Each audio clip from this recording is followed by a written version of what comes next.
तर फर्स्ट पार्टमध्ये आपण पाहिलेलं आहे biomolecules. 7 types of biomolecules we regularly consume. Respiratory substrates, carbohydrate, proteins, lipids और फॅट्स. त्याच्यात फिजिओलॉजिकल व्हॅल्यू आणि फिजिओलॉजिकल कॅलोरिफिक व्हॅल्यू आणि ग्रॉस कॅलोरिफिक व्हॅल्यू आपण डिस्कस करणार या लेक्चरमध्ये. Physiological calorific value means actually 1 gram protein, 1 gram fat, 1 gram carbohydrate मी ज्यावेळेस कंझ्युम करेल एखाद्या ॲनिमलमध्ये ते फूड मटेरियल जाईल त्यावेळेस किती एनर्जी, किती कॅलरी एनर्जी त्याच्यापासून प्रोड्यूस होते त्याला म्हणायचं फिजिओलॉजिकल कॅलोरिफिक व्हॅल्यू. म्हणजे जे ॲक्च्युअल व्हॅल्यू असणार, जी प्रॅक्टिकल व्हॅल्यू असणार आहे. पण एक्सपेरिमेंटली आपण ही प्रॅक्टिकल व्हॅल्यू प्रत्येक ऑर्गॅनिझममध्ये सेम असेल असं नाही. कारण काही ऑर्गॅनिझममध्ये प्रोटीन खाल्ल्यानंतर सगळेच प्रोटीनपासून एनर्जी प्रोड्यूस होते असं नाही. वेस्टेज होऊ शकतं त्याच्यामध्ये, डायजेशन प्रॉपर नसतं काहींचं, काहींमध्ये कार्बोहायड्रेट तेवढे प्रॉपरली डायजेस्ट होत नाही. त्यामुळं जी एनर्जी प्रोडक्शनची प्रोसेस आहे, फूड कंटेंट आपण किती खातोय आणि त्यापासून किती एनर्जी तयार होते ती प्रत्येकाची वेगवेगळी असू शकते. पण ॲव्हरेज जी एनर्जी प्रोडक्शन होणार आहे फूड मटेरियलपासून, कार्बोहायड्रेटपासून, लिपिड्सपासून, प्रोटीन्सपासून, हे फिजिओलॉजिकली किती असणार तर ते या ठिकाणी आपण मेन्शन केलेले फिजिओलॉजिकल कॅलोरिफिक व्हॅल्यू असं म्हणतात त्याला. कार्बोहायड्रेटची आहे 4 किलो कॅलरी पर ग्रॅम, प्रोटीन्सची आहे परत 4 kilo calorie per gram, lipids और फॅट्सची आहे 9 किलो कॅलरी पर ग्रॅम.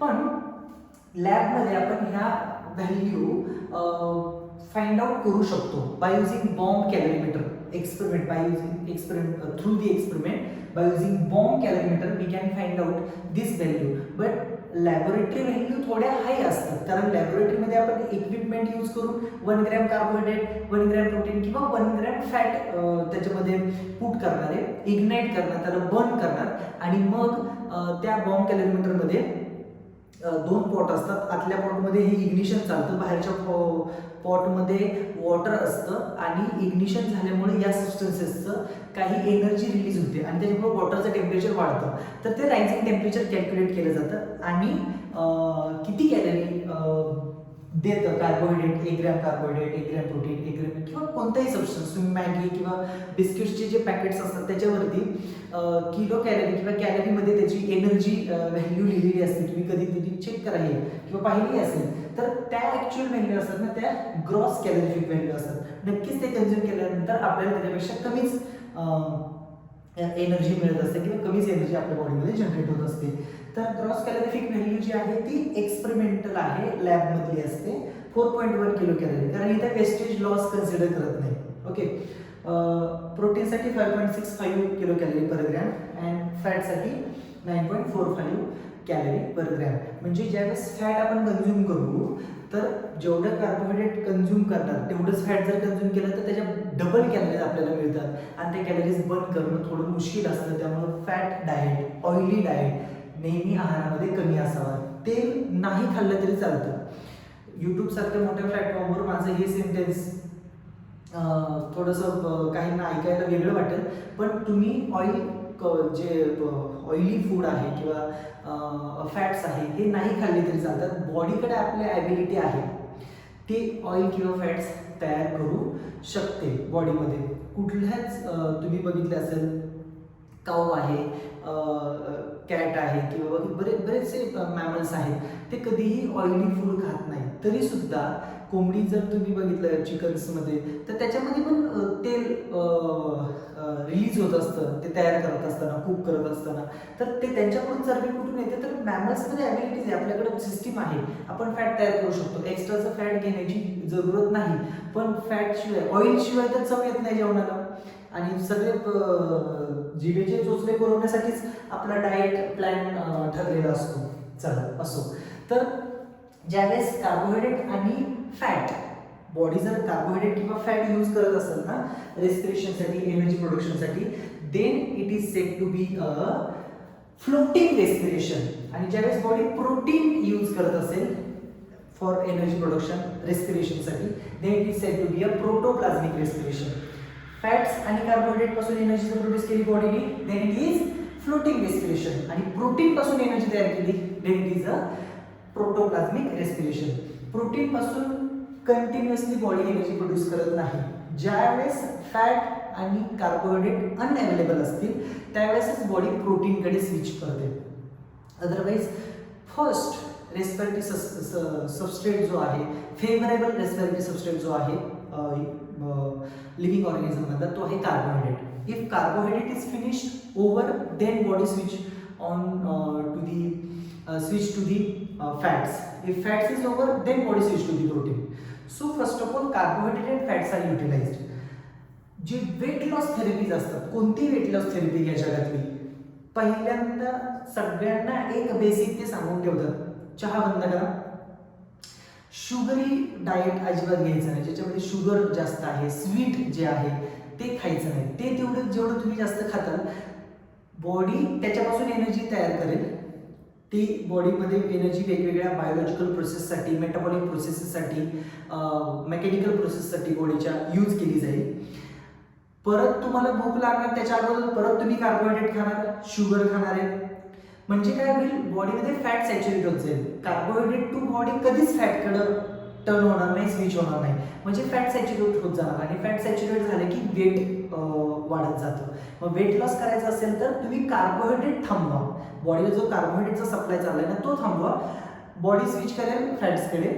जास्तीत जास्त स्वेटिंग होऊ द्या, एक्सरसाइज करा, बॉडी फॅट कन्झ्युम करायला लागते त्यावेळेस. आणि फॅट पण संपले तर मग बॉडी प्रोटीनकडे जाते, पण तिथपर्यंत आपण वेट करू शकत नाही. ती लोक ज्यांना कुपोषण झालेलं आहे, तुम्ही ऐकलं असेल, पालघर हा महाराष्ट्रातला जिल्हा आहे, कुपोषित बालक जास्त आहेत त्या ठिकाणी, आदिवासी भाग असल्यामुळं, तर त्यांच्यामध्येच बॉडी प्रोटीन यूज करते. प्रोटीन मालन्यूट्रिशन, प्रोटीन डिफिशियन्सी डिसऑर्डरमध्ये क्वॉशिओरकर आणि मरास्मस हे आपण जे दोन कॉमनली स्टडी करतो, त्यातला हा जो क्वॉशिओरकर आहे तो डिसीज, मरास्मस डिसीज, प्रोटीन कमी पडतं बाळाला. का? कारण जे कार्बोहायड्रेट मिळायला पाहिजे, फॅट मिळायला पाहिजे, तेच मिळत नाही. मग बॉडी काय करायला लागते, सेल काय करायला लागतात, मसलमधले प्रोटीन्स यूज करायला लागतात. आणि ज्यावेळेस प्रोटीन यूज करते बॉडी त्यावेळेस त्या रेस्पिरेशनला म्हणायचं protoplasmic respiration. And this type of respiration is occur only when carbohydrate and fats are unavailable. Otherwise, body always produce energy from the carbohydrate first. If it overs, then body switch on to the fats. When fats are over, then body switch to the proteins. Okay. नेहमी पूर्ण अख्खं आयुष्यभर throughout the life ज्याच्यापासून energy तयार केली जाते ते असते फॅट्स आणि कार्बोहायड्रेट. ओके, पहिल्यांदा carbohydrate then fats. So it is a indeterminate process, कधीच थांबत नाही, संपत नाही. पण प्रोटोप्लाझ्मिक रेस्पिरेशन तसं आहे का? नाही. It occurs when carbohydrate fats are unavailable. Toxic product जे आहेत ना, टॉक्सिक प्रोडक्ट्स ते प्रोड्यूस होत नाहीत इन फ्लोटिंग रेस्पिरेशन. मात्र प्रोटोप्लाझ्मिक रेस्पिरेशनमध्ये टॉक्सिक प्रोडक्ट्स जे आहेत ते प्रोड्यूस होतात.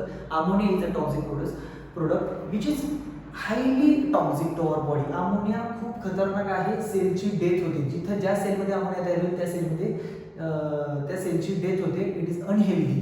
Okay, but the floating respiration is healthy for our cell. Floating respiration चांगलं आहे सेलसाठी, प्रोटोप्लाझ्मिक रेस्पिरेशन अजिबात चांगलं नाही. It cause cell to die while it keeps the cells healthy. Then हे जे एनर्जी प्रोडक्शन चाललेलं आहे, फायनली काय होणार आहे आपल्या बॉडीमध्ये, एटीपी जनरेट होणार आहे. आणि जी एटीपी प्रोडक्शनची जी प्रोसेस आहे ना, that process is known as phosphorylation. Formation of ATP is called as phosphorylation. Phosphorylation are of 3 type. प्लांट्समध्ये जे फॉस्फोरायलेशन होतं इन प्रेझेन्स ऑफ लाईट, प्लांट्सला स्वतःचे फूड मटेरियल स्वतः तयार करावं लागतं. स्वतःचं फूड मटेरियल स्वतः तयार करतात म्हणजे काय, सगळ्यांच्या लगेच डॉक्युमेंट आलं असेल, फोटोसिंथेसिस. फोटोसिंथेसिसचं प्रोडक्ट आहे ग्लुकोज अँड ऑक्सिजन.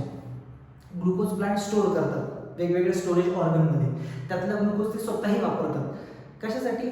एनर्जी प्रोडक्शनसाठी. मग प्लांट्सला आपल्या इतके वर्क नाही आहे, आपल्या इतकं मेकॅनिकल वर्क प्लांट करत नाही. मुवमेंट जी आहे, लोकोमोशन आहे, तितकं प्लांट्स जरी करत नसले तर प्लांटच्या ज्या काही मेटाबॉलिक प्रोसेस आहेत त्यांच्यामध्ये एटीपी रिक्वायर्ड आहे. मग ती एटीपी कुठून मिळवतात ते पण रेस्पिरेशन करतात.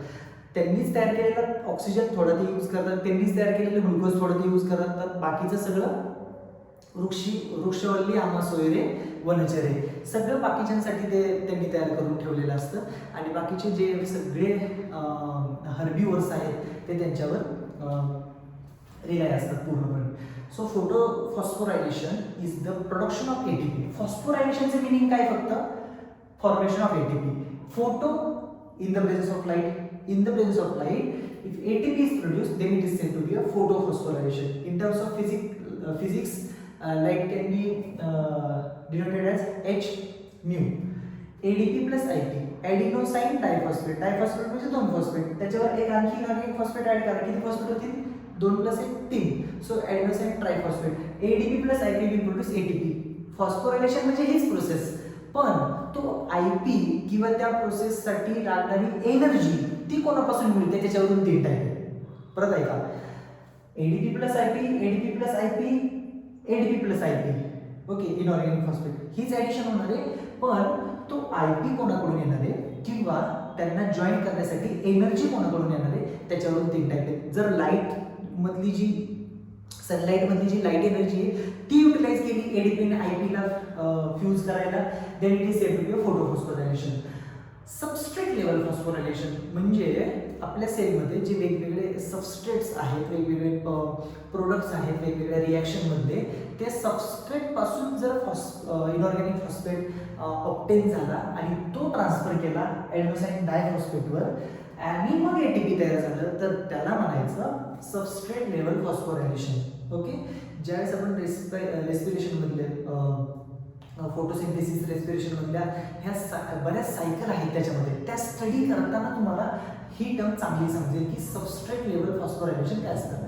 क्रेब सायकलमध्ये पण सबस्ट्रेट लेवल फॉस्फोरायलेशन होतं आणि ग्लायकोलिसिसमध्ये पण सबस्ट्रेट लेवल फॉस्फोरायलेशन होतं. आता इव्हन हे 2 टर्म्स तुम्हाला चांगले माहिती आहेत. ग्लायकोलिसिस हा आहे आपण माहिती, breakdown of glucose to produce pyruvic acid. एका ग्लुकोज मॉलिक्यूलपासून 2 पायरिक ॲसिड तयार होतात आणि ती प्रोसेस 10 स्टेप रिॲक्शन आहे. त्याच्यात 2 ठिकाणी एटीपी मॉलिक्यूल तयार होतात, ते आहे सबस्ट्रेट लेवल फॉस्फोरायलेशन. क्रेब सायकलमध्ये सुद्धा सबस्ट्रेट लेवल फॉस्फोरायलेशन होतं. पहिल्यांदा ॲक्च्युली GDP टू GTP तयार होतो आणि GTP अनस्टेबल असल्यामुळं तो स्वतःचा फॉस्फेट ADPला देतो आणि ADP विल प्रोड्यूस ATP. हे सबस्ट्रेट लेवल फॉस्फोरायलेशन आहे. त्या ठिकाणी असणारे जे मॉलिक्युल्स आहेत जे ही रिॲक्शन कॅटलाइज करतात ADP plus IP to produce ATP, त्यामुळे त्यांना त्या लेवलच्या फॉस्फोरायलेशनला म्हणायचं सबस्ट्रेट लेवल फॉस्फोरायलेशन. हे आणखी डिटेलमध्ये कळेल ज्यावेळेस आपण त्या सायकल पाहूया. डोंट वरी, फक्त ऐकून ठेवा की it occurs in a cytoplasm and matrix of a mitochondria and from any suitable substrate that inorganic phosphate is obtained which is transferred on ADP and it will produce ATP. तिन्हींचा finally ATP तयार होणार आहे. कोणतेही phosphorylation असू द्या, फक्त फरक एवढा आहे की ते ADP प्लस IP फ्यूज करण्यासाठी एनर्जी कोणी दिली किंवा कॉज कोण आहे, कॉज कोणामुळे होते ते. Third one is oxidative phosphorylation. NADH2 or FADH2 undergo oxidation produce energy. तुम्ही इलेक्ट्रॉन ट्रान्सपोर्ट सिस्टीम किंवा इलेक्ट्रॉन ट्रान्सपोर्ट चेन किंवा टर्मिनल ऑक्सिडेशन ऑलरेडी ऐकलेलं आहे. त्याच्यामध्ये जी ATP तयार होते ना, NADH2 पासून 3 ATP तयार होतात, FADH2 पासून 2 ATP फॉर्म होतात.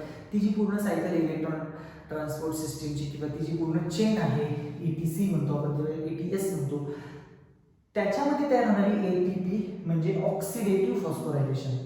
Okay, because here phosphorylation occur due to oxidation, and oxidation of which substances takes place earlier, NADH2 and FADH2 undergo oxidation to produce energy. That energy will helpful for fusion of ADP and IP and finally ATP is produced. And where this process occur, तिन्ही process मध्ये location मात्र different आहे. Location different आहे, त्याचे cause different आहे. occur in inner membrane of a mitochondria. Oxidative phosphorylation occur in inner membrane of the mitochondria. जी सगळी metabolic processes आहेत बॉडीमध्ये, जेवढ्या काही मेटाबॉलिक प्रोसेस आहेत त्या होण्यासाठी एनर्जी रिक्वायर्ड आहे. आणि एनर्जी ॲक्च्युली मिळते कशापासून? ही एनर्जी मिळते रेस्पिरेशन पासून. जेवढ्या काही आपल्या बॉडीमध्ये मेटाबॉलिक प्रोसेसेस होत असतात, आता ज्यावेळेस मी मेटाबॉलिझम म्हणेल त्यावेळेस त्याच्यामध्ये 2 टर्म्स इन्क्लूड होतात, कॅटाबॉलिझम, एनाबॉलिझम. हे सगळ्यांना माहिती आहे, बेसिक आहे. हे खूप छान असेल बेसिक तर बायोलॉजी आपल्याला हिअर बायोलॉजी समजू शकतो. ह्या मेटाबॉलिक प्रोसेससाठी एनर्जी रिक्वायर्ड आहे. For any metabolic process, energy is required. For metabolic process, energy is requires energy.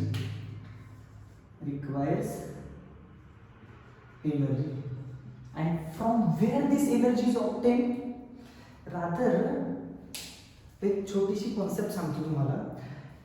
जेवढे लिव्हिंग ऑर्गॅनिझम्स आहेत ना, for example human body living organism, जर तुम्ही खूप डिटेलमध्ये खूप डीपली जाऊन विचार केला ना, तर आपली बॉडी म्हणजे एक चालतं बोलतं केमिकल आहे, हलतं फिरतं केमिकल आहे. It is a moving chemical, दुसरं काही नाही आहे.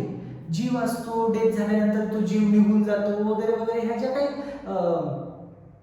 फिलॉसॉफिकल कॉन्सेप्ट आहेत ना, त्या थोड्या बाजूला ठेवा. पण आपली बॉडी एक चालतं बोलतं केमिकल आहे. तुम्ही सेलचा विचार करा, सेलच्या मेम्ब्रेनचा विचार करा. सेलची मेम्ब्रेन असेल, आतमध्ये वेगवेगळे मेम्ब्रेनस ऑर्गॅनेल्स आहेत, त्यांच्या मेम्ब्रेनचा विचार करा, सायटोप्लाझमचा विचार करा. तुम्हाला ह्याच गोष्टी सापडतात. कोणत्या? सेल मेम्ब्रेन असू दे, मायटोकॉन्ड्रियल मेम्ब्रेन असू दे, एंडोप्लाझमिक रेटिक्युलमची मेम्ब्रेन असू दे, न्यूक्लियर मेम्ब्रेन असू दे, सायटोप्लाझम असू दे, डीएनए असू दे, आरएनए, त्यांच्यामध्ये याच कोणत्या तरी गोष्टींपासून ते बनलेलं असतं. Carbohydrate, proteins, lipids, minerals, vitamins यांच्यापासूनच बनलेले आहे. म्हणजे काय? सगळे केमिकल आहे. Cell is itself chemical. पण ते केमिकल अशा पद्धतीने एकत्र आलेले आहेत की ते आता लिव्हिंग बनलेले आहे. डीएनए पासून आरएनए तयार होणार, ट्रान्सक्रिप्शन, आरएनए पासून प्रोटीन तयार होणार, ट्रान्सलेशन. ते प्रोटीन मग एक तर ते एन्झाईम असू शकतं, किंवा कुठलं तरी हॉर्मोन असू शकतं, कुठले तरी डिफेन्सिव्ह प्रोटीन असू शकतं, कॉन्ट्रॅक्टाईल प्रोटीन असू शकतं, किंवा एक स्ट्रक्चरल प्रोटीन असू शकतं. जसं सेल मेम्ब्रेनमध्ये आहे, स्किनमध्ये किरॅटिन आहे, हेअरमध्ये किरॅटिन आहे, मेलॅनिन आहे हेअरमध्ये, आणि वेगवेगळे त्यांचा रोल असू शकतो. पण ही बेसिक प्रोसेस सेम आहे. सेल केमिकल आहे पूर्ण, बॉडी पूर्ण केमिकल आहे. आणि what is living? Living is nothing but moving chemical. It is a moving chemical, and thousands of metabolic reactions continuously going on in our body, and that requires energy. And from where this energy is obtained? This energy is obtained by hydrolysis of ATP. When ATP undergo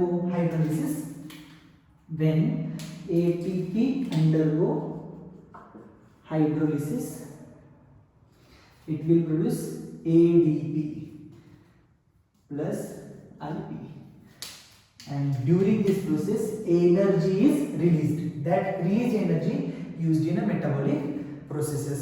Okay, so what is respiration? Respiration is a catabolic process. Definitely it is a catabolic process. But when we study the steps or the processes involved in respiration in very much detail, we will find respiration is a amphibolic process and it is not catabolic process. रेस्पिरेशनचा जर आपण खूप डिटेलमध्ये विचार केला तर तुम्हाला समजेल की रेस्पिरेशन ही अँटीबॉलिक प्रोसेस आहे, कॅटाबॉलिक प्रोसेस नाही. ओके, तर पुढचा कॉन्सेप्ट आपण स्टडी करायला सुरुवात करूया. आतापर्यंत काय काय पाहिलेले आपण? बायोमॉलिक्युल्स पाहिले, त्याच्यातले मी सांगितलं सगळेच बायोमॉलिक्युल्स एनर्जी प्रोड्यूस करू शकत नाही. त्यातले 3च बायोमॉलिक्युल आहेत जे एनर्जी प्रोड्यूस करतात, कार्बोहायड्रेट, प्रोटीन्स अँड लिपिड्स. बाकीचे बायोमॉलिक्युल एनर्जी प्रोड्यूस करू शकत नाही. आणि एनर्जी किती प्रोड्यूस करतात? From the 1 gram amount of carbohydrate, from 1 gram amount of protein, from 1 gram amount of lipid, how much energy is produced? I discussed here. Physiological value, physiological calorific value and gross calorific value study केलेले आहेत. Gross calorific value obtained by using bomb calorimeter, and physiological calorific value is actually related to what happens with that respiratory substance in our body and how much energy is released. And that may not be similar for every organism. ते वेगवेगळं असू शकतं, depend upon the genetics, depend upon the enzyme mechanism of that body. So next concept is related to the further part of the chapter, and I would like to discuss respiration term. What is respiration? Respiration मध्ये काय होतं? तर respiration मध्ये सगळ्यात महत्त्वाची गोष्ट, जे आपण फूड मटेरियल खातो कॉम्प्लेक्स असतं, मी आधी सांगितले. डायजेस्टिव्ह सिस्टीम त्याला कॉम्प्लेक्सचं सिम्पलमध्ये कन्वर्जन करते. डायजेस्टिव्ह सिस्टीम त्या आपण जे फूड मटेरियल खातो ते नॉन ॲब्झॉर्बेबल असतं, ते ब्लडमध्ये डायरेक्टली जाऊ शकत नाही. त्या नॉन ॲब्झॉर्बेबलचं ॲब्झॉर्बेबलमध्ये कन्वर्जन करते. आपण जे फूड मटेरियल खात असतो ते नॉन डिफ्युजिबल असतं, त्या नॉन डिफ्युजिबलचं कन्वर्जन डिफ्युजिबलमध्ये करते. म्हणजे what is digestion? The conversion of complex food material into simple one. The conversion of non-absorbable food material into absorbable, and the conversion of non-diffusible food substances into diffusible. That is digestion. And what is respiration then? Means what? At the end of digestion, what we get? We get simple, absorbable, and diffusible food material. And it occurs in two ways, either enzymatically or mechanically. Mechanically in buccal cavity, by means of a crushing or by means of a mastication process, and in intestine and stomach by means of a peristaltic process. So डायजेशनचा finally काय होणार? डायजेशनमुळे finally काय होणार ते कळलं आपल्याला. रेस्पिरेशनमुळे finally काय होणार आहे? Due to respiration what happen? Complex organic compound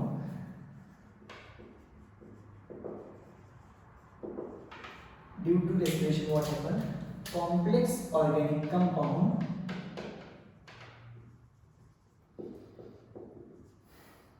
converted into simple organic compound. Converted into simple organic compound. Organic compound. Then whatever food material is transported into the cell through the circulatory system, blood stream through, जे काही absorb डिफ्युजिबल food material आहे ते सेलपर्यंत जातं. सेलमध्ये ते store होतं, directly under utilisation जात नाही.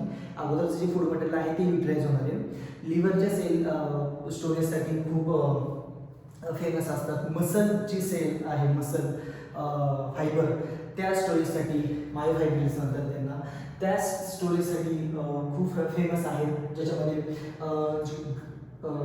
कार्बोहायड्रेट आहे तो कॉम्प्लेक्स फॉर्ममध्ये स्टोअर केला जातो, ज्याला आपण ग्लायकोजन म्हणतो. जसं प्लांट्स स्टार्च स्टोअर करतात, ग्लुकोज जॉईन करतात एकमेकांना, त्याचं कन्वर्जन स्टार्चमध्ये करतात आणि प्लांट स्टार्च स्टोअर करतात.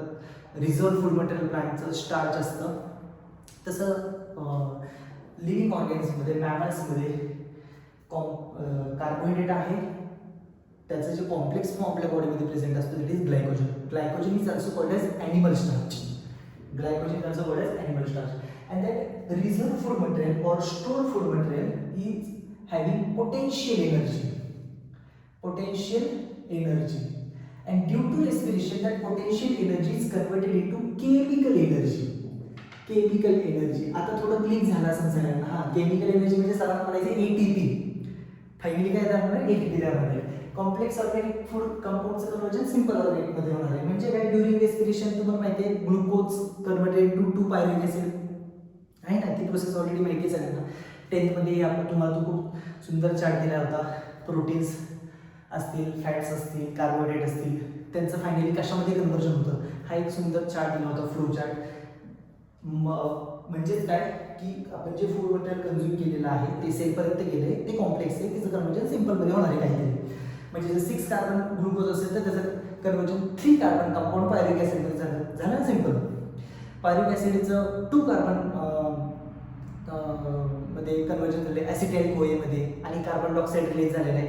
ॲसिटाइल हॅव्हिंग 2 कार्बन CH3CHO, आणि त्यातनं 1 कार्बन डायऑक्साईड रिलीज झाला म्हणजे 1 कार्बन त्यातून बाहेर पडला. तो ॲसिटाइल कोए क्रेब सायकलमध्ये एंटर होतो, म्हणजे 2 कार्बन क्रेब सायकलला दिले जातात.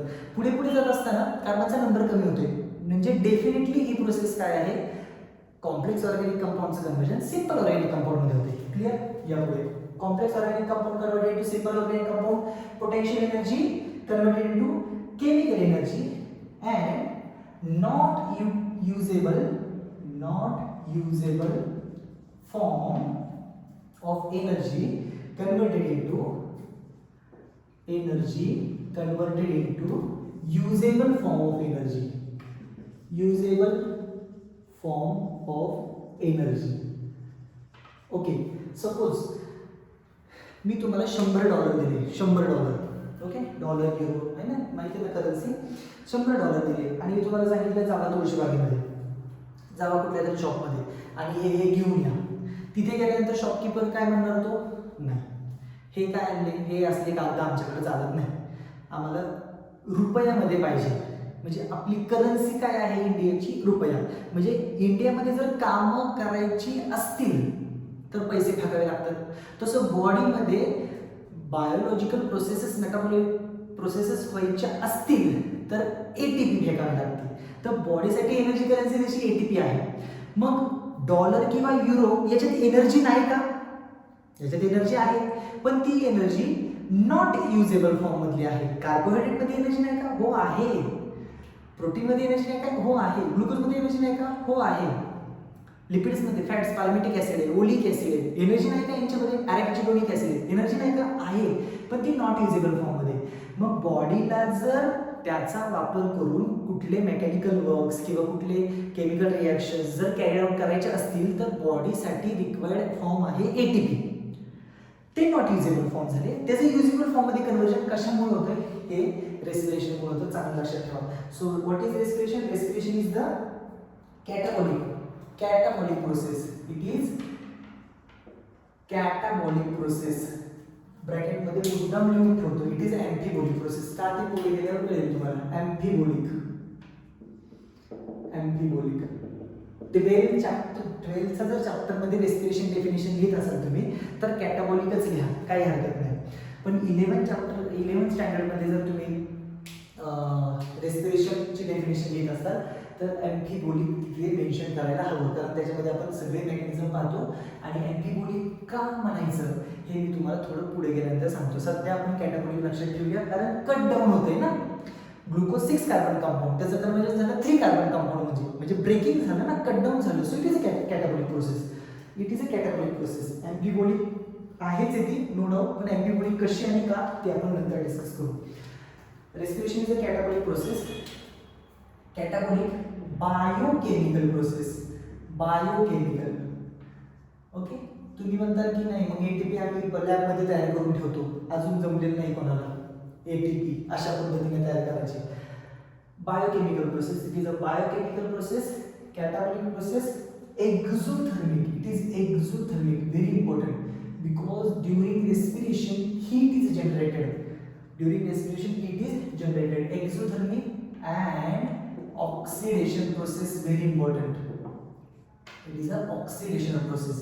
When we talk about aerobic respiration, then it is definitely oxidation process. And during respiration what happen? Complex organic compound converted into simple organic compound, potential energy converted into chemical energy, and not usable form of energy converted into usable form of energy. Okay, very simple. And that process is said to be a respiration. हे सगळं म्हणजे काय आहे, respiration. Okay, म्हणजे कोणी जर विचारलं रेस्पिरेशनची definition काय तर आपण याच्यावरून तयार करू शकतो. तर मी तुम्हाला तो चार्ट पहिल्यांदा एक्सप्लेन करतो आणि मग आपण खरं पुढे जाऊया. तर त्याला अर्थ आहे. ऍक्च्युली ह्या चॅप्टरचं जे मोटो आहे या चॅप्टरमध्ये ऍक्च्युली आपल्याला काय स्टडी करायचं, रेस्पिरेटरी सिस्टीम स्टडी करायचं.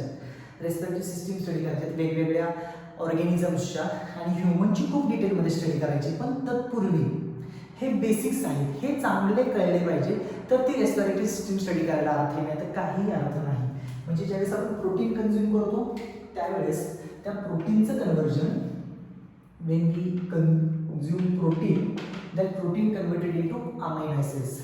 Okay, because after digestion proteins are converted into amino acids. Amino acids are of two types. One is glucogenic, other one is ketogenic. Amino acids are of two types, glucogenic and ketogenic. Okay, when we consume fat, it is fats or lipids. Suppose lipid आपण consume करत असेल तर लिपिडचं convergence कशामध्ये होतं, lipids, fatty acids and glycerol.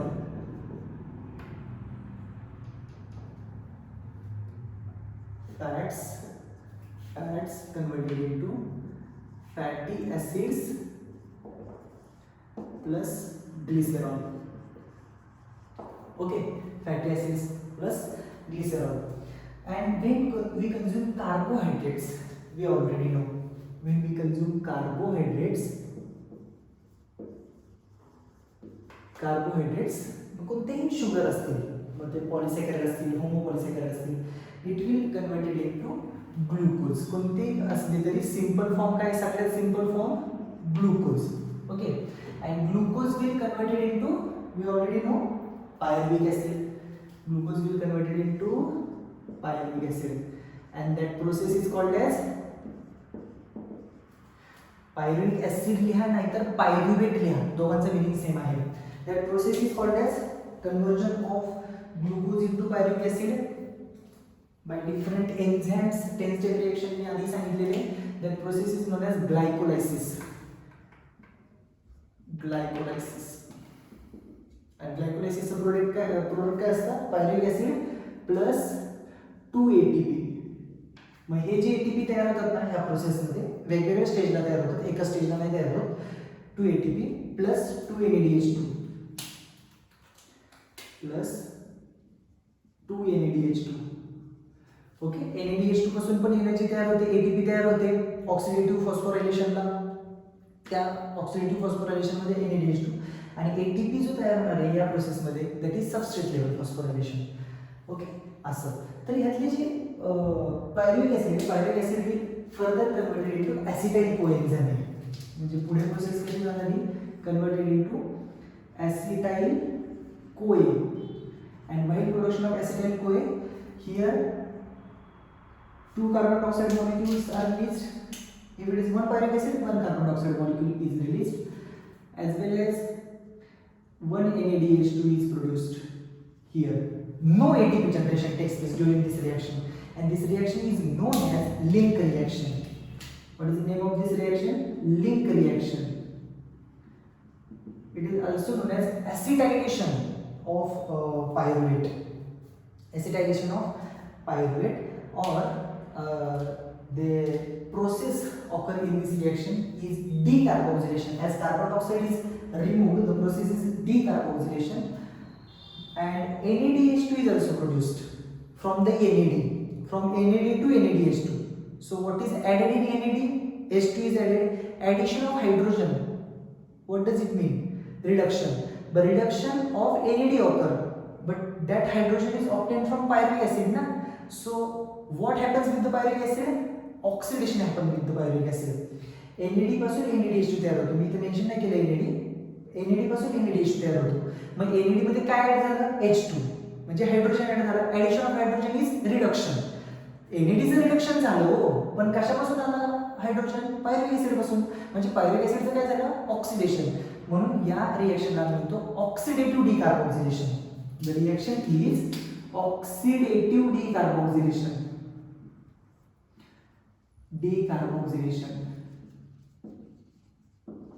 Okay, and the products are NADH2 and acetyl-CoA. From one glucose molecule, 2 pyruvic acids are produced. From 2 pyruvic acid, 2 CO2, 2 NADH2, 2 acetyl-CoA. Okay, पहिले युनिमोलिक्युलर सांगितली तुम्हाला reaction, नंतर actual reaction जी काय होती ती सांगितलेली आहे. आणि जो फायनली acetyl-CoA फॉर्म होणार आहे, acetyl-CoA will undergo different processes. एकच प्रोसेस नाही, पण ज्यावेळेस आपण रेस्पिरेशन स्टडी करतो त्यावेळेस एकच लक्षात ठेवायचं, acetyl-CoA will enter into the Krebs cycle. Krebs सायकलला दुसरं नाव आहे TCA सायकल. जर मी काही बोललो लेक्चरमध्ये आणि जर तिथं मेन्शन केलं नाही बोर्डवर, तर it's your own responsibility to mention those things while writing the notes in your notebook. acetyl-CoA will enter into the Krebs cycle. And what happens with the acetyl-CoA enzyme A? There are different fates of acetyl-CoA enzyme A. acetyl-CoA enzyme A also produce acetylcholine. याचं काय काय होणार हे आपण लिहूया इथं. It will produce acetylcholine. काही जणांना माहित असेल acetylcholine काय आहे. acetylcholine is a neurotransmitter of a parasympathetic nervous system.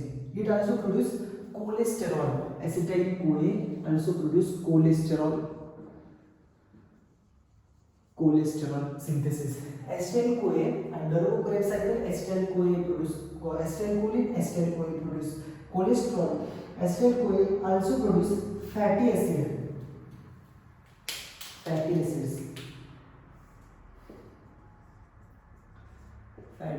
acids, and it also undergo formation of ketone bodies. So we call it as a ketogenesis. So this is the things happens with carbohydrate. एक झालं. पण मग प्रोटीनचं काय, लिपिडचं काय? तर protein आणि lipid digest झाल्यानंतर काय प्रोडक्ट तयार होतात मी त्या ठिकाणी मेन्शन केलेलं आहे. ओके, मग ज्यावेळेस प्रोटीन डायजेस्ट होतील अमिनो ऍसिड फॉर्म होतील. अमिनो ऍसिड पासून दोन टाईपचे अमिनो ऍसिड फॉर्म होतात, कीटोजेनिक अमिनो ऍसिड आणि glucogenic amino acid, AA amino acid. Okay, glucogenic amino acid will converted into pyruvic acid and ketogenic amino acid will converted into acetyl coenzyme. म्हणजे दो respiratory substrate is different, protein आहे, lipid आहे, पण प्रोटीनचे जे products आहेत digestion मधले किंवा त्याच्या कॅटाबॉलिक प्रोसेस मधले फायनली एंटर कुठे होतात, कार्बोहायड्रेट मेटाबॉलिझम मध्ये एंटर होतात ते. ओके, म्हणजे ते पण एनर्जी तयार करतात. यात जर एनर्जी तयार होणार असेल तर त्याच्यात पण एनर्जी तयार होणार आहे. लिपिड्सचं कन्व्हर्जन फॅट्समध्ये होतं. फॅट्स डायजेस्ट झाल्यानंतर फॅटी ऍसिड्स आणि ग्लिसरॉल आपल्याला मिळतं. हे जे फॅटी ऍसिड आहे, फॅटी ऍसिड एंटर होतात. आपण थोडंसं तिथे मी असं लिहितो glycerol, because glycerol converted into glycerol and fatty acids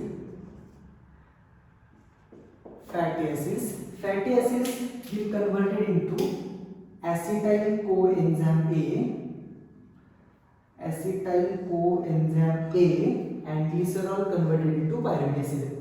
Though the respiratory substrates are different, they enter into the same pathway. एकाच पाथवे मध्ये येतात, म्हणून त्यांच्यापासून पण एनर्जी तयार होऊ शकते, होत असते. पण मिनरल्स, विटॅमिन्स, वॉटर, फायबर तर डायजेस्टच होत नाही. स्टमक मध्ये, इंटेस्टाइन मध्ये फायबर डायजेस्ट होत नाही. They are just utilised for bulk formation. Properly आपले जे फिकल मॅटर फॉर्म होणार आहे, शौच तयार होणार आहे, ती बॉडीमधून प्रॉपरली बाहेर झाली यासाठी they act as a bulk forming laxative. Fibres अजिबात डायजेस्ट होत नाही, आपल्याकडे एन्झाइम्स नाही फायबर डायजेस्ट करायला. Okay, so this process is very important.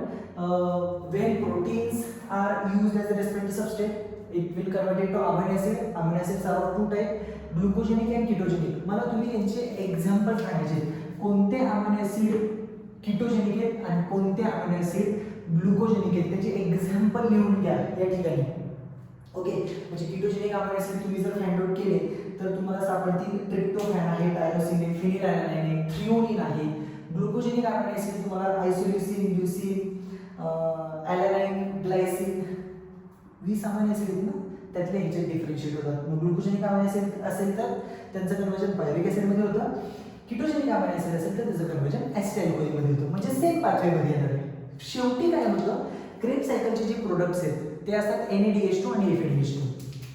Okay, म्हणजे 2 ऍसिटाइल-कोए एंटर झाले तर आपल्याला इथे किती मिळतील, we will get 6 NADH2 plus 2 FADH2 plus 2 ATP will be the result of Krebs cycle. ह्यातले 6 NADH2 आणि 2 FADH2 कुठे एंटर होणार, ETS मध्ये, electron transport system. It will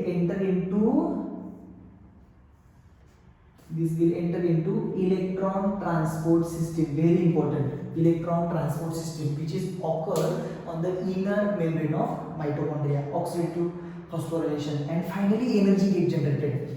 From 1 NADH2 3 ATP are produced, from 1 FADH2 2 ATP are produced.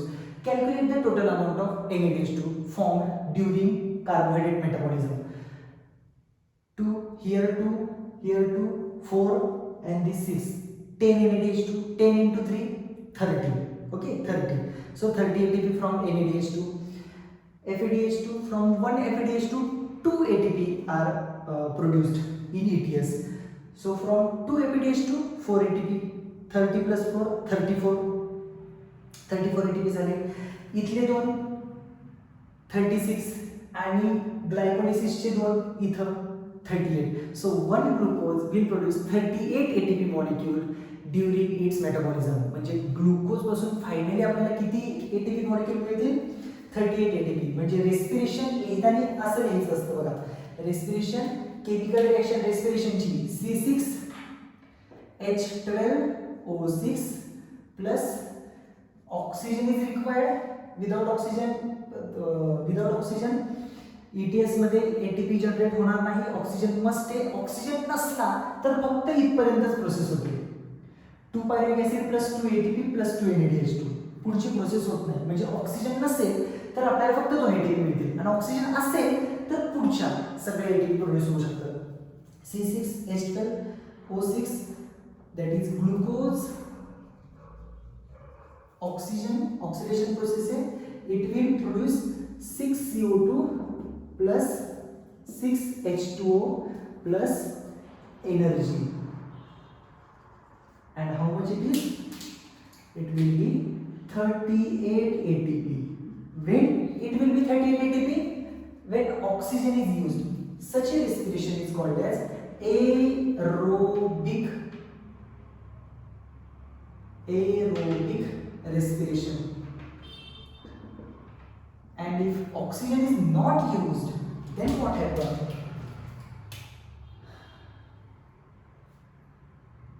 Glucose C6H12O6 will converted into 2 pyruvic acid, pyruvate, and 2 pyruvate will converted into 2 C2H5OH, that is ethyl alcohol, plus 2 CO2. Here oxygen is not used. It occurs in yeast. This occurs in normal cells. Okay. In presence of oxygen. This is in absence of oxygen. And in lactobacilli and muscle cells, what happened? From C6H12O6, what will we get? We get 2 pyruvic acid, 2 pyruvic acid, pyruvate भी कह सकते हो उन्हें, and pyruvic acid converted into 2 lactic acid. Okay, this is called as lactic acid fermentation. This process is said to be a lactic acid fermentation. But the conversion of glucose into pyruvic acid, I am not writing pyruvic acid in this process, but pyruvic acid you already know. Glucose converted into pyruvic acid and the further process occurs. I am just at the end I write here the end products: carbon dioxide, water, and energy. Here we have only 2 ATP molecules because the ATP molecules produced are only here 2 ATP and 2 ATP. NADH2 is produced, but NADH2 is again utilized for the formation of ethyl alcohol. Here also NADH2 is utilized for the formation of lactic acid. म्हणजे NADH2 चा जे ETS मध्ये गेल्यानंतर एका NADH2 पासून 3 ATP तयार होत होते ते या ठिकाणी होत नाही. ओके, ईस्ट मध्ये काय होतं सांगितलं? या प्रोसेसला म्हणतो आम्ही अल्कोहोलिक फर्मेंटेशन. आणि ही जी प्रोसेस आहे पुढची, that is called as lactic acid fermentation because the end product is lactic acid fermentation. म्हणजे मिल्कचं कन्वर्जन कर्ड मध्ये होताना हीच प्रोसेस होते, दुधाचं दही होताना ही प्रोसेस होते. कुठली?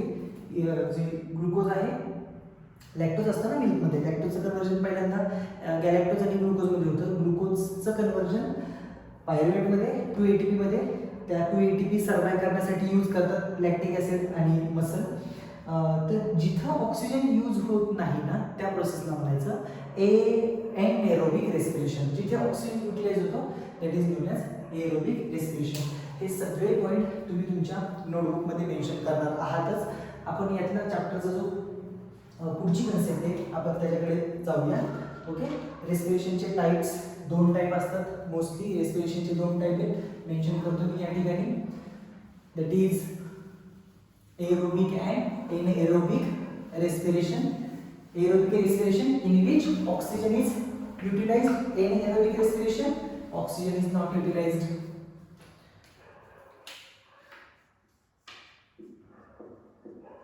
Aerobic and anaerobic. तुम्ही तुमच्या असाइनमेंट नोटबुकमध्ये एरोबिक आणि एनएरोबिक रेस्पिरेशनचे डिफरन्स लिहून काढायचं आहे. एरोबिक आणि एनएरोबिक रेस्पिरेशनचा डिफरन्स लिहून काढायचा आहे. Aerobic respiration in presence of oxygen, anaerobic respiration in absence of oxygen. Okay, only here aerobic respiration 38 ATP molecules are generated. Anaerobicला only 2 ATP molecules are generated. Aerobic respiration occurs in cytoplasm and mitochondria. Anaerobic respiration occurs only in cytoplasm. It is a means of energy production in higher organism. It is a means of energy production in lower organism, unicellular organism, or the organisms which do not have mitochondria. त्यांच्यामध्ये जे होते त्याला म्हणायचं anaerobic respiration. Okay, असे differences तुम्हाला वेगवेगळे differences मिळतील. आता हे रेस्पिरेशन होत असताना सगळ्यात महत्त्वाची गोष्ट आहे, फूड मटेरियल तर प्रोव्हाइड होणार सेलपर्यंत, पण गॅस ऑक्सिजन सेलपर्यंत गेला पाहिजे. आणि ऑक्सिजन कुठून सेलपर्यंत जाणार आहे? Of course it is obtain from atmosphere. So from atmosphere to cell oxygen transport होण्यासाठी काहीतरी आपल्या बॉडीमध्ये गॅस एक्सचेंज सरफेस पाहिजे. ओके, जिथून गॅस एक्सचेंज होऊ शकतो, म्हणजे बॉडीमध्ये ऑक्सिजन ट्रान्सपोर्ट होऊ शकतो आणि बॉडीतला कार्बन डायऑक्साईड ॲटमॉस्फिअरमध्ये ट्रान्सपोर्ट करण्यासाठी तो सरफेस युटिलाइज होऊ शकतो. मग प्लांट्समध्ये असे गॅसेस एक्सचेंज सरफेस असतो का? त्याला आम्ही म्हणतो रेस्पिरेटरी सरफेस. ओके, जिथं गॅस एक्सचेंज होणार ना त्याला म्हणायचं रेस्पिरेटरी सरफेस. तर रेस्पिरेटरी सरफेस प्लांटमध्ये रेस्पिरेटरी सरफेस कशाला म्हणायचं? Respiratory surface from where gases exchange takes place from body to atmosphere, from atmosphere to body. ज्या मेम्ब्रेन मधून, ज्या ऑर्गन मधून, ज्या ऑर्गनच्या मेम्ब्रेन मधून ॲटमॉस्फिअर मधला ऑक्सिजन बॉडीमध्ये येणार, ह्युमन बिंग मॅमल्स असतील तर, ॲनिमल्स असतील तर, ॲटमॉस्फिअर मधला ऑक्सिजन बॉडीमध्ये येणार आणि बॉडीमधला कार्बन डायऑक्साईड बाहेर जाणार. तुम्ही अमिबाचं जर एक्झाम्पल घेतलं तर अमिबाची जी सेल मेम्ब्रेन आहे ना हीच ऍक्ट होते रेस्पिरेटरी सरफेस म्हणून. ओके, पण जर तुम्ही अमिबापासून पुढे आले, ॲनिमल लाईक प्रोटिस्ट अमिबा आहे त्याच्यापासून तुम्ही पुढे आले, बाकीचे जर तुम्ही ॲनिमल्स पाहिले तर त्यांच्यामध्ये रेस्पिरेटरी सरफेसेस जे आहेत ते वेगवेगळे असतात. मग रेस्पिरेटरी सरफेस ह्युमन बिंग असेल तर तुम्हाला माहिती आहे लंग्समध्ये ॲल्व्हिओल आहे, तर alveolar membrane will act as a respiratory surface. प्लांट्समध्ये respiratory surface where gaseous exchange occur is called as respiratory surface. In plants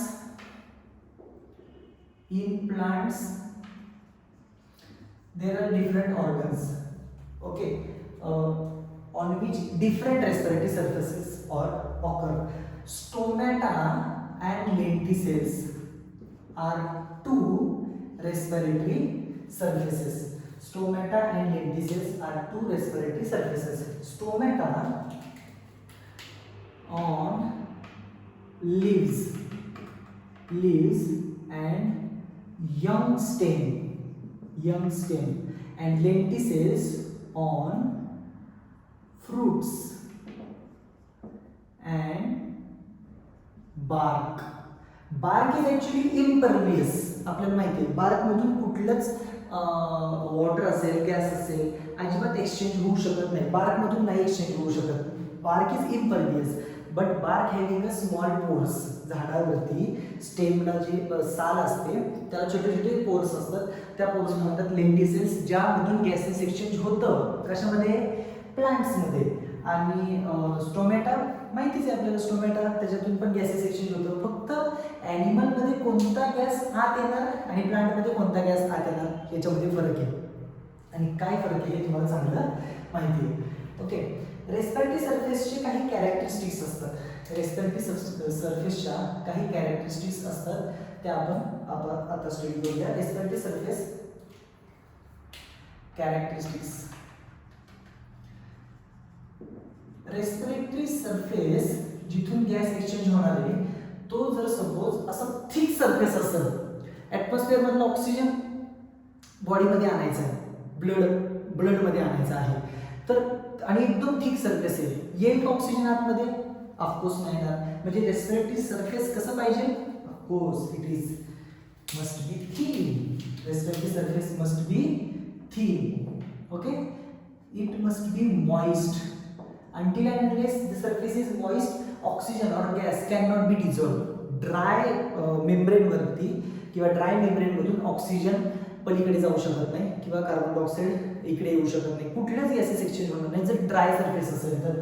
त्यामुळे गॅसेस एक्सचेंजचा जो सरफेस आहे, रेस्पिरेटरी सरफेस आहे, तो कसा पाहिजे? मॉइस्ट पाहिजे. आणि म्हणूनच आपल्या एक्झेलेशन मधून ड्युरिंग ब्रिदिंग जेव्हा आपण श्वास बाहेर टाकतो त्यावेळेस वॉटर वेपर पण रिलीज होत असतात, वॉटर वेपर पण बाहेर पडतात. आणि हे चांगलं कळतं मास्क लावल्यानंतर. आणि ज्यांनी स्पेक्स लावलेले आहेत, मास्क आहे, स्पेक्स आहेत किंवा रुमाल बांधलेला आहे तोंडाला आणि स्पेक्स आहेत, त्यावेळेस रेस्पिरेशनमधून एक्झेलेशनमधून वॉटर वेपर बाहेर पडतात का नाही हे त्यावेळेस आपल्याला चांगलं समजतं. ओके, वॉटर वेपर कंटिन्युअसली बाहेर पडत असतात. Water loss occur also through exhalation, not only water loss occur through excretion, sweating याच्यामधूनच नाही, त्याच्यामधून पण वॉटर लॉस होतो. चांगलं लक्षात ठेवा. थिन पाहिजे रेस्पिरेटरी सरफेस, मॉइस्ट पाहिजे, त्याचबरोबर it must be highly vascular.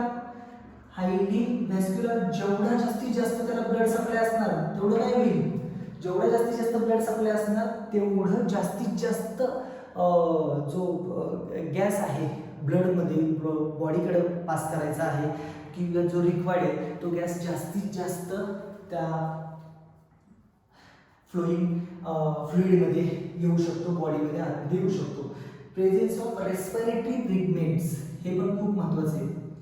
Presence of respiratory pigments, बाकी सगळे आणि रेस्पिरेटरी पिगमेंट्सच नाहीत तर मात्र याचा काही उपयोग नाही. रेस्पिरेटरी सरफेसचा रेस्पिरेटरी सरफेस थिन आहे, मॉइस्ट आहे, हायली व्हॅस्क्युलर आहे, पण तो गॅस जो आतमध्ये बॉडीमध्ये जाणार आहे त्याला कॅरी करणारा रेस्पिरेटरी पिगमेंट 100% आपल्याकडे पाहिजे. रेस्पिरेटरी पिगमेंट ज्यावेळेस मी म्हणलेलो आहे त्यावेळेस प्रत्येकाच्या डोक्यात असलं पाहिजे की सर हिमोग्लोबिनचं इथं नाव घेणार पुढे जाऊन. Presence of respiratory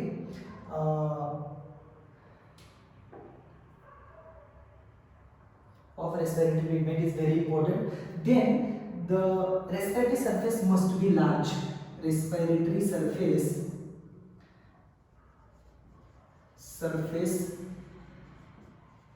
must be large. जेवढा जास्त रेस्पिरेटरी सरफेस असेल तेवढं जास्त गॅसेस एक्सचेंज होईल. ओके, हे ऍक्टिव्हिटी आहे याच्यामध्ये. So these are the characteristics of respiratory surface. Now there are different respiratory pigments. We are going to discuss those pigments. Respiratory pigments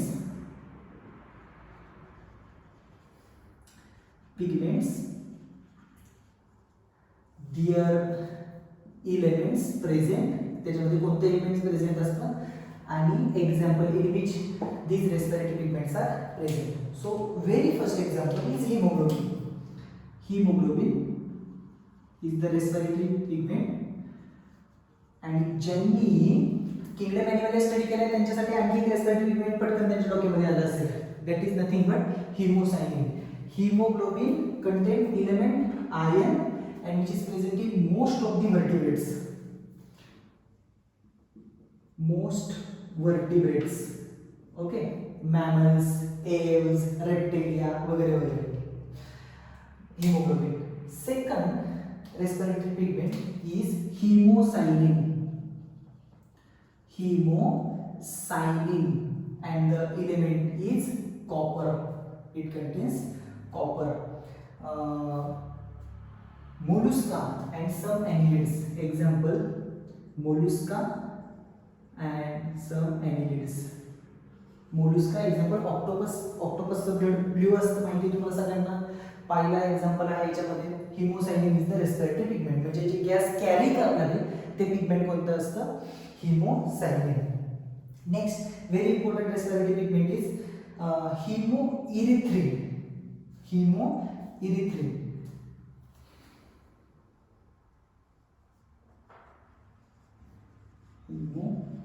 Erythrin, which is again iron containing and present in some annelids. Some annelids like earthworm. Next respiratory pigment is echinochrome.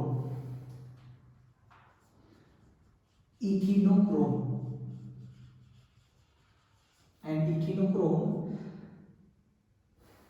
contain iron present in Echinodermata. Phylum Echinodermata. Starfish वगैरे त्यांच्यामध्ये जी respiratory pigment आहे that is echinochrome. Vanadium is another very important respiratory pigment. Vanadium, which contain vanadium element and is present in vanadosides of sea squads. Vanadosides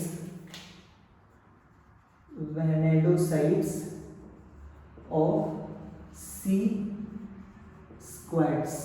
okay. Tunicata आपण पाहिलेले आहेत. ते ट्युनिकाटा क्लासच्या under हे C स्क्वॅड्स consider केले जातात, which are ascidians and sub phylum of urochordata. Tunicata च्या under C स्क्वॅड्स आहेत. त्यांच्या व्हॅनिडोसाइट्समध्ये कोणतं पिगमेंट आहे? Respiratory pigment vanadium. Chlorocruorin is another respiratory pigment. 6(1) chlorocruromin, which again contain cobalt and it is present in some annelids.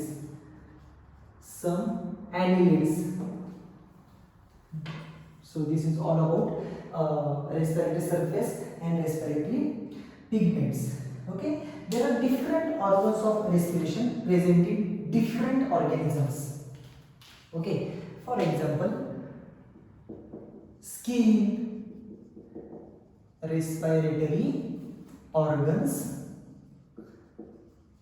and very important, first one is a skin.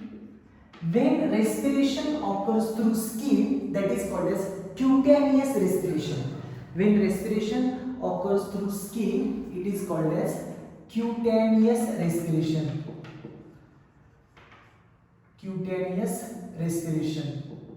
And example in which this type of respiration occurs is earthworm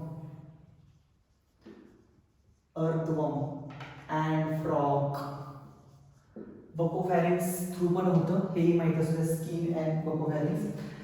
In insects respiration occurs through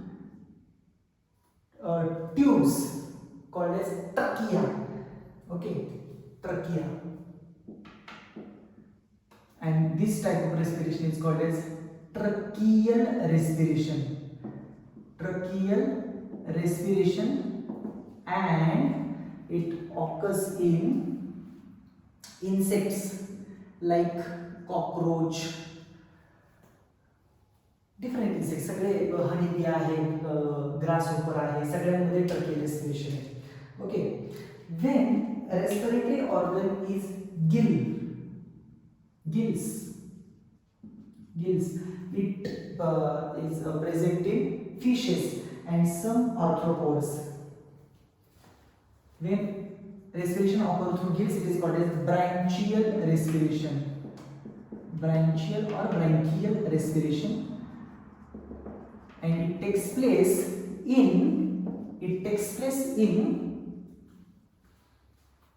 fishes, most of the fishes, and some arthropods like prawns.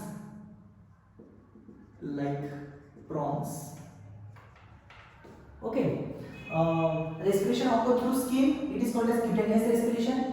When it occurs through trachea, it is called as tracheal respiration. When it occurs through gills, it is called as branchial respiration. When respiration occurs through lungs, it is called as pulmonary respiration.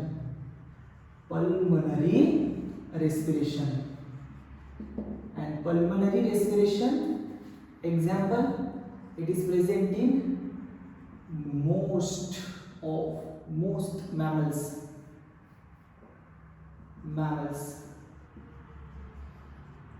Vertebrates, most of the vertebrates ज्यांच्यामध्ये lungs आहेत त्यांच्यामध्ये सगळं काय होतं pulmonary respiration. Mammals, or directly I would like to write higher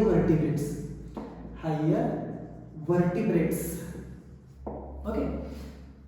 Lungs to respiration then it is called as pulmonary respiration. It occurs in higher vertebrates. Another organs used for respiration is book lungs. Fifth one is book lungs. There is no specific name when respiration occurs through book lungs, but it is present in as arachnids like scorpions,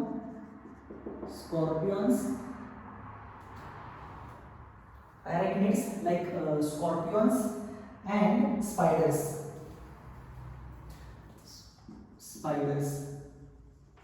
Scorpions and spiders show book lungs. It come under insect. जर इथं मी insect लिहितोय तर scorpion spider याच्यात यायलाच पाहिजे ना.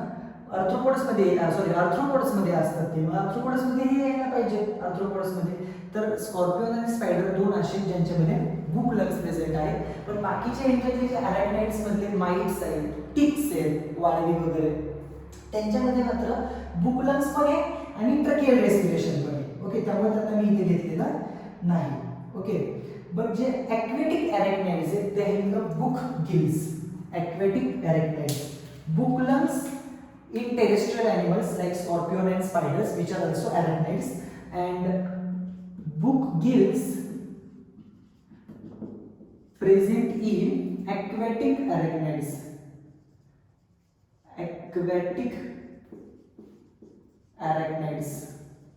Okay, what is difference between book lungs and book gills? Book lungs are internal, present internally. These are internal respiratory organ, and book gills are external respiratory organ. They are having a book-like structure. That's why known as book lungs or book gills. Then pulmonary sac, which are modified ventral cavity. Seventh respiratory organ is pulmonary sac, which is modified ventral cavity.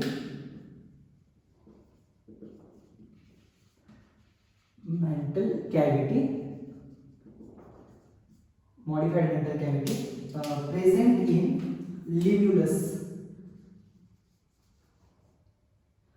Example is limulus. Okay, so these are various respiratory organs, and which is present in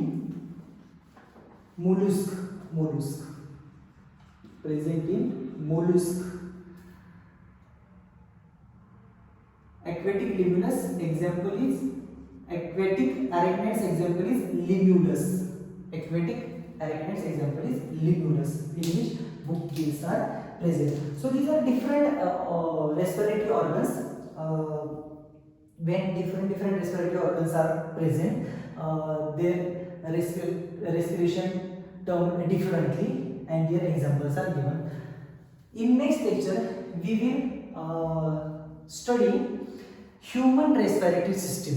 Okay, till now you have to study whatever part covered in the lecture. Take down all the notes in your notebooks and read it repeatedly.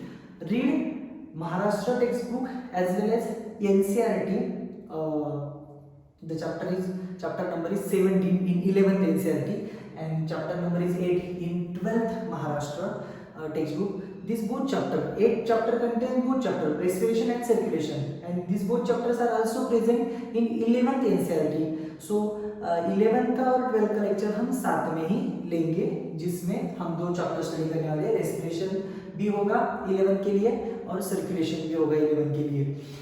I am taking lecture in a very broad view. फक्त Maharashtra board, फक्त NCERT असं नाही घेते आपण, खूप broad view मध्ये घेतोय. सगळ्यांसाठी गरजेचं आहे. CETला यातून क्वेश्चन येऊ शकतात. महाराष्ट्र बोर्डमध्ये पण यातल्या भरपूर कन्सेप्ट आहेत.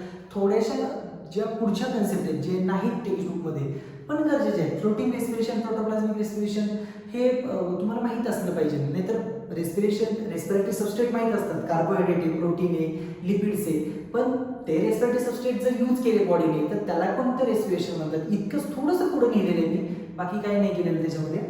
त्यामुळं सगळ्यांनी व्हिडिओ रिपीटेडली पहा सारखा आणि त्याच्या नोट्स बनवा आणि टेक्स्टबुकमध्ये प्रॉपरली रिडिंग करा. याची आपण MCQची टेस्ट घेणार आहे.